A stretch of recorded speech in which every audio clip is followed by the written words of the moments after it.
Assalamualaikum warahmatullahi wabarakatuh. Yang saya hormati kepada Bapak Ibu dosen dan juga teman-teman semua. Perkenalkan, nama saya Rama Grace Febrianti Turnip dengan NIM 124430117 dari Biologi Sel Molekul kelas FD. Seperti yang kita tahu, tubuh kita itu tersusun dari sekitar 37 triliun sel, yang dimana setiap detiknya sel kita itu akan mati dan digantikan oleh sel yang baru. Meskipun bentuk sel ini sangat amat kecil, namun perannya sangat penting dan sangat vital bagi kehidupan sehari-hari kita. Maka karena itu, pada kesempatan kali ini, izinkan saya untuk menjelaskan mengenai anatomi sel manusia dari struktur hingga fungsinya.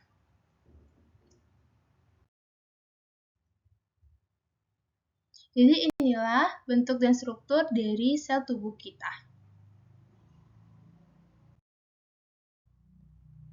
Yang pertama itu ada organ nukleus atau inti sel yang berfungsi sebagai pusat pengendali utama tubuh dalam mengatur seluruh aktivitas seluler, mulai dari pertumbuhan, metabolisme, sintesis protein, dan pembelahan sel.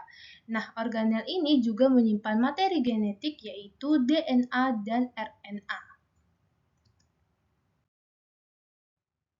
Selanjutnya ada nukleolus, yaitu organel yang di dalam nukleus yang berfungsi membentuk rRNA dan merakit subunit ribosom. Jadi fokus dari nukleolus ini adalah memproduksi materi RNA.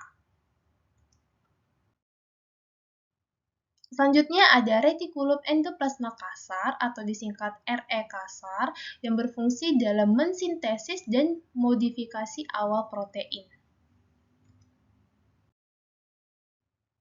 Lalu di sekitar RE kasar ada juga retikulum endoplasma halus yang berfungsi untuk sintesis lipid, metabolisme karbohidrat, dan detoksifikasi.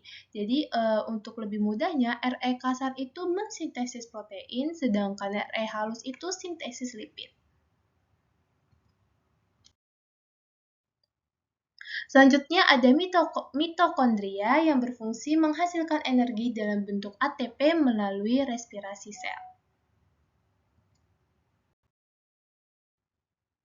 Selanjutnya ada sitoplasma yang berfungsi sebagai tempat berlangsungnya reaksi metabolisme sel. Jadi sitoplasma itu seperti cairan yang ada di dalam organel sel.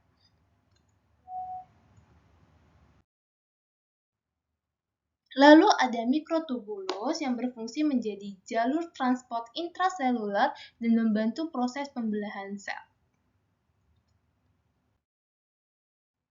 Lalu ada badan Golgi yang berfungsi memodifikasi dan mendistribusikan protein serta lipid.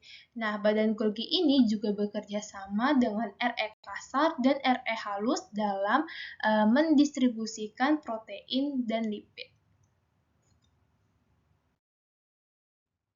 Lalu ada membran plasma, dia itu seperti dinding di sekitar sel yang berfungsi mengatur keluar masuknya zat dan melindungi isi sel. Selanjutnya ada mikrofilamen yang berfungsi membantu pergerakan kontraksi otot dan pembelahan sel.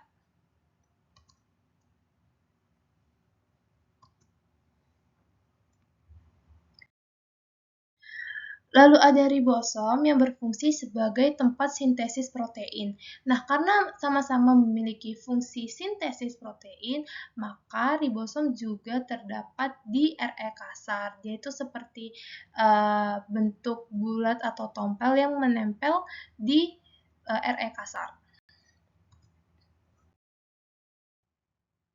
Lalu ada lisosom yang berfungsi untuk mencerna dan mendaur ulang komponen sel yang rusak atau sel yang asing.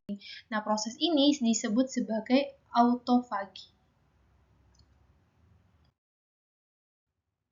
Lalu yang terakhir itu ada sentriol berperan dalam pembelahan sel dengan membentuk benang spindel.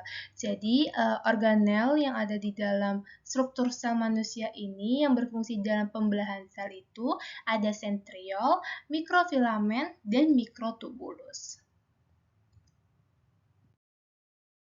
Nah, karena bentuknya dari setiap struktur itu sangat penting, untuk itu setiap dari organel itu akan bekerja sama secara presisi agar kita bisa bernapas, berpikir, dan bergerak setiap harinya. Terima kasih atas perhatiannya, semoga penjelasan ini bermanfaat bagi kita semua. Saya mohon maaf apabila ada kesalahan. Wassalamualaikum warahmatullahi wabarakatuh, dan sampai jumpa lagi.